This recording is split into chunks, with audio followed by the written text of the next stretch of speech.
ये कहानी आपको बहुत अच्छी लगेगी, खुद भी सुने औरों को भी सुनाएं। पति के रिश्तेदार। एक शिक्षाप्रद कहानी। पति पत्नी की कई कहानियां आपने पढ़ी होंगी, इस कहानी से आपने कुछ सीखा होगा या आज की ये कहानी पति के रिश्तेदार एक शिक्षाप्रद कहानी काफी अच्छी सीख देने वाली है, इसलिए जरूर पढ़िए। पति के रिश्तेदार। एक शिक्षाप्रद कहानी। शादी के 7 साल बीतने के बाद भी पति पत्नी में काफी झगड़े होते रहते थे। झगड़ों की वजह तो अलग अलग होती थी, लेकिन उनमें सबसे मुख्य वजह यह थी कि पति और पत्नी के विचार कभी आपस में नहीं मिलते थे। जहां पति स्वभाव से नेक, सेवाभावी और सबके प्रति संभाव रखने वाला था, वहीं पत्नी का स्वभाव स्वार्थी और भेदभाव करने वाला था। पति पत्नी के स्वभाव और उसके व्यवहार से तंग आ गया था। वह हमेशा कोशिश करता रहता है कि पत्नी का आचरण और स्वभाव में किसी तरह बदलाव आए। पत्नी अपने ससुराल साइड के रिश्तेदारों के साथ कभी सीधे मुंह बात ना करती। कई लोग उसके खराब व्यवहार के कारण नाराज हो जाते, लेकिन पत्नी उसकी भी परवाह नहीं करती। पति को इस बात से काफी दुख होता कि उसकी पत्नी उससे इतनी विपरीत क्यों है। परेशान हो चुके पति ने अब खुद ही परिस्थिति को सुधारने का मन बनाया और एक प्लान बनाया। अगले दिन पति ने पत्नी से कहा, सुनो कम्मो, मैं सोच रहा था कि मम्मी पापा, मम्मी, बहन, भाई और उनके बच्चों को घर पर इनवाइट कर लेता हूँ।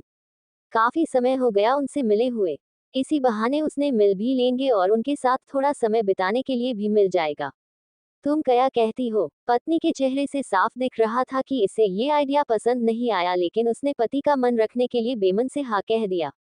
पति खुश हो गया और पत्नी को अगले दिन अच्छा खाना बनाने के लिए बोलकर सभी को फोन करके बड़े प्यार से अपने घर आने के लिए न्योता देने लगा।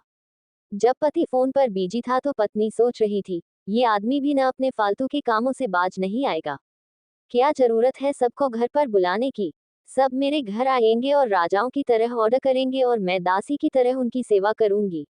नहीं नहीं, मैं ऐसा नहीं होने दूंगी। अच्छा खाना तो क्या, मैं इन्हें सादा खाना भी नसीब नहीं होने दूंगी।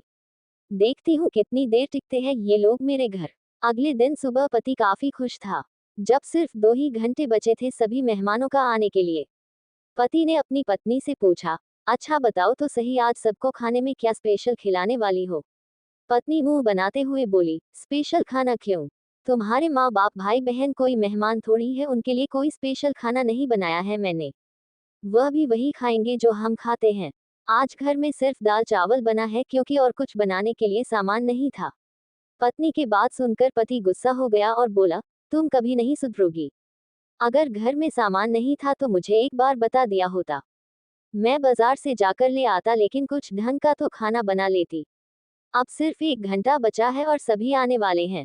मैं क्या मुंह दिखाऊंगा उनको? तुम ही रहो यहाँ, मैं तो जा रहा हूँ। उनके जाने के बाद ही वापस आऊं, कहकर पति घर के बाहर चला गया। पत्नी को तब तक पति के बातों का कुछ फर्क नहीं पड़ा था, जब तक मेहमान घर पर नहीं आ गए। और जैसे ही सब मेहमान घर पर आए तो पत्नी के होश उड़ गए, क्योंकि भाई, बहन, माँ बाप और बच्चे वह उसके पति के सैद वाले नहीं बल्कि खुद उसी के थे। यानी कि पति ने अपने माँ बाप को नहीं, अपने ससुराल वालों को खाने पर इनवाइट किया था। पत्नी अब काफी परेशान हो गई, क्योंकि अपने ससुराल वालों को परेशान करने के लिए न सिर्फ उसने सादा खाना बनाया था, बल्कि खाने में ज्यादा नमक और मिर्च भी डाल कर रखा था। अपने माइक्रो वालों को सामने देखकर पत्नी हाथ मलने लगी। थोड़ा सोचने के बाद पत्नी ने अपने पति को फोन मिलाया और कहा, तुमने मुझे पहले क्यों नहीं बताया कि मेरे मम्मी पापा और भाई बहन आने वाले हैं?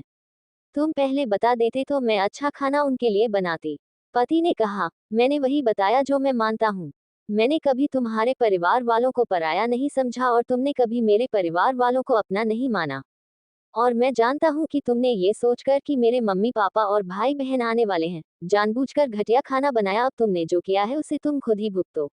मुझे पता है तुमने मुझे इसलिए फोन किया होगा ताकि बाहर से खाना मंगवा सको, लेकिन मैं ऐसा नहीं करूंगा ताकि तुम्हें तुम्हारे किए की सजा मिल सके। इतना कहकर पति ने फोन कट कर दिया। ना चाहते हुए भी पत्नी को अपने मायके वालों को वही खाना खिलाना पड़ा। रिश्तेदार ज्यादा मिर्च और नमक वाला खाना भी ऐसा सोचकर खा गई कि बेटी से गलती हो गई होगी, लेकिन बाद में जब दामाद ने सारी बात उन्हें बताई तब उन्हें बहुत शर्मिंदगी हुई और अभी उसके बुरा बर्ताव के लिए उसे डांटकर उससे नाराज होकर चले गए। दोस्तों, अच्छे रिश्ते बनाए जाते हैं प्यार और अच्छे व्यवहार से, सिर्फ खून के रिश्ते अच्छे नहीं होते। मेरे चैनल को प्लीज लाइक और सब्सक्राइब करें।